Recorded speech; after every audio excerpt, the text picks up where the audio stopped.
எப்படி இவங்க யார் இவங்க எப்படி வராங்க அப்படின்னு பார்த்தா, இவங்க எல்லாருமே ஐடி ஊழியர்களாக பெரும்பாலும் இருக்காங்க. இரவு நேரங்களில் பணி செய்யக்கூடியவர்களாக இருக்கிறார்கள். இளம் தம்பதியர்களாக இருக்கிறார்கள்.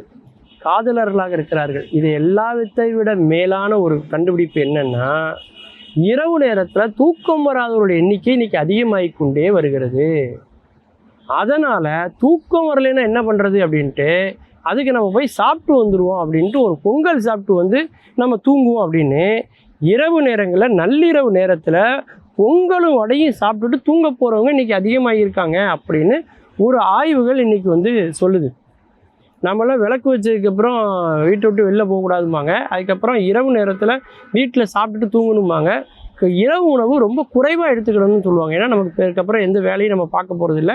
அதனால் இரவு உணவு குறைவாக எடுத்துக்கணும் அப்படிங்கிறதெல்லாம் நமக்கு சொல்லப்பட்ட விதிகள் போன தலைமுறை வரைக்கும்.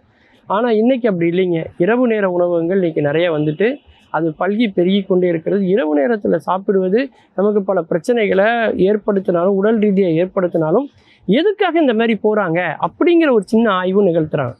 என்னென்னா, நெரிசல் இல்லாத ஒரு சாலை பயணம், சில்லென்று வீசக்கூடிய அந்த இரவு நேரத்து இதம், அந்த காற்று, ஒரு மாற்றம், இப்படி சில விஷயங்களுக்கு அடிமையாகி இன்றைய தலைமுறையினர்கள் உணவு கலாச்சாரத்திலே பல இதை மாற்றுறாங்க.